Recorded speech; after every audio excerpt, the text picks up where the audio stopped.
Is everyone that has been arrested by ICE agents have a criminal record like those you've described?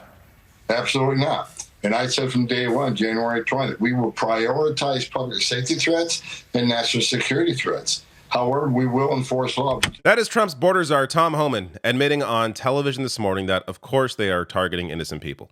So in this video, I'm going to get to the protests against the ICE raids that have been going on in LA, as well as the reaction from the Trump administration, and the reaction, at least so far, to what Trump is doing from cities, as well as Governor Gavin Newsom. So first here, I want to just give you an example, a few examples of what has set average empathetic people off and why they are protesting what is going on. So here is one of many examples like this. And keep in mind, many of these examples are not caught on camera, but many of them also are because they are happening so frequently and in front of people. So this from Anonymous. Trump regime ICE forces assaulted and kidnapped a mother on her way to pick up her children from school. This is what they are doing all over the country. Oh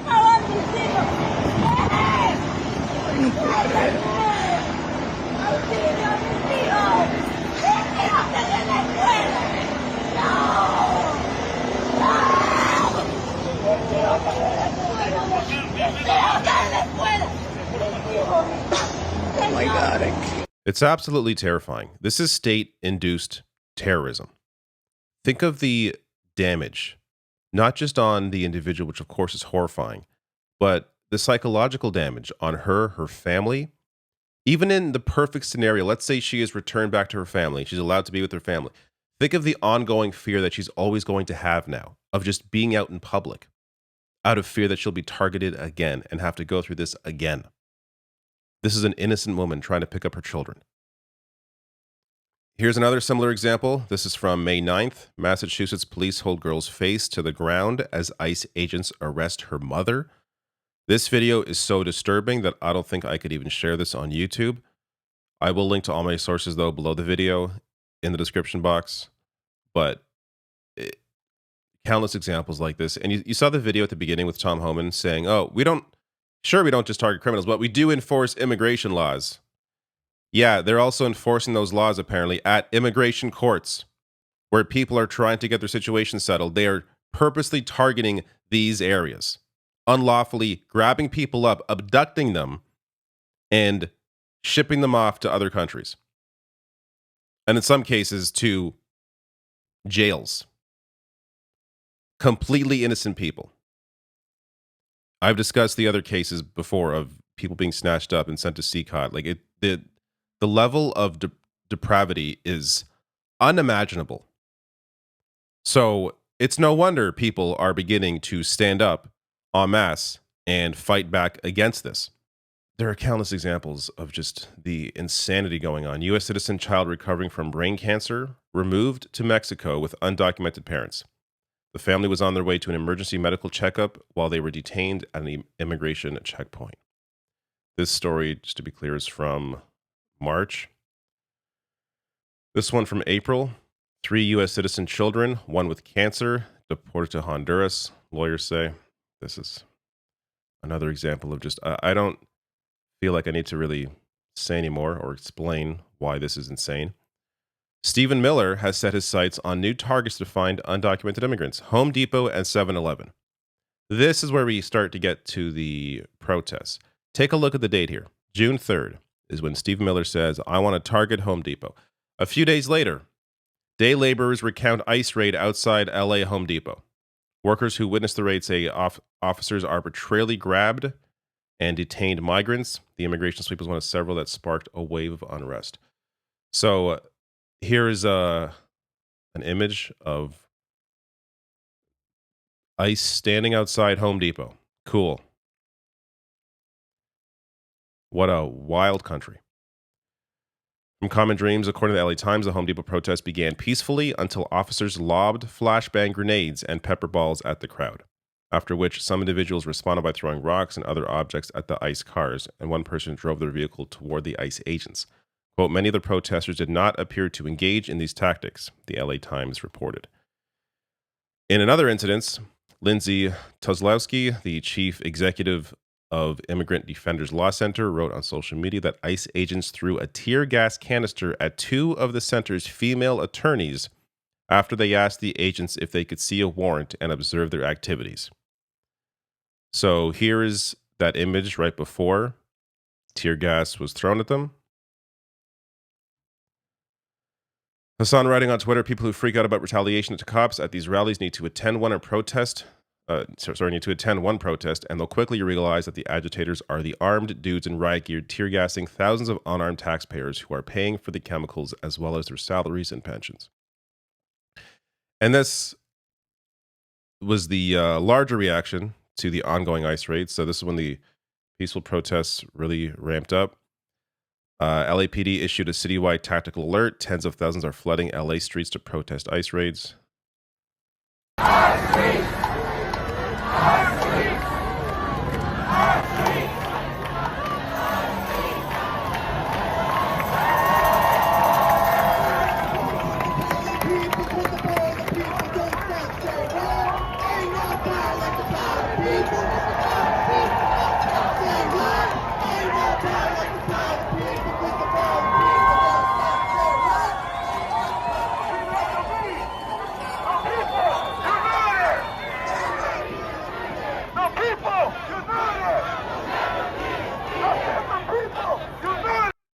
Look at how violent and scary these people are, standing up for the rights of each other. Wild.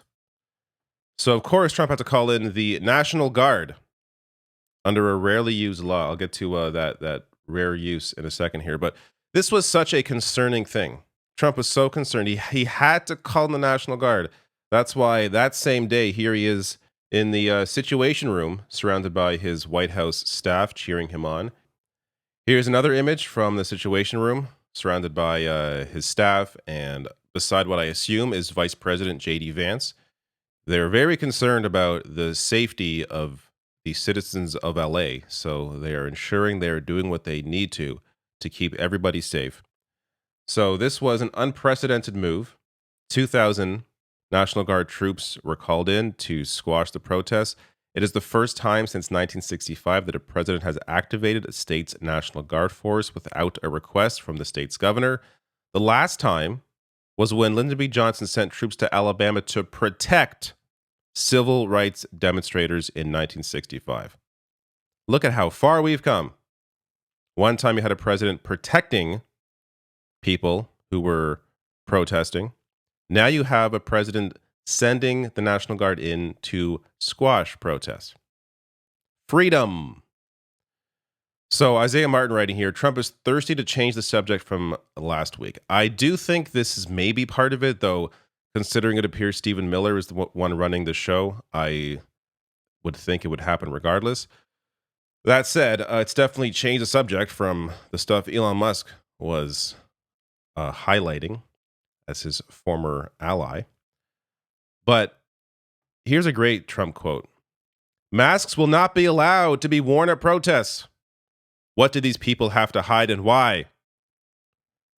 Except it's ICE agents, Border Patrol wearing masks.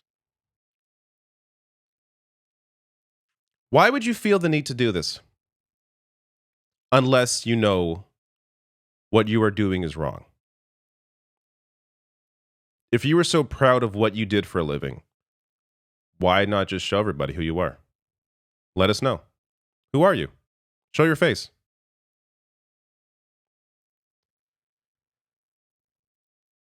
Imagine going to work and having to hide your face at work because of how embarrassed you are about what you do. You could always resign. Do something else. Here is Zohran Mamdani on, I believe this is MSNBC, sharing his thoughts on what's going on. And by the way, in case you don't know, he's running for mayor in New York City. I hope he wins. But here he is. What we're seeing right now is authoritarianism. And what our city and every city needs is a leader who will look it in the eyes and not see a reflection of themselves.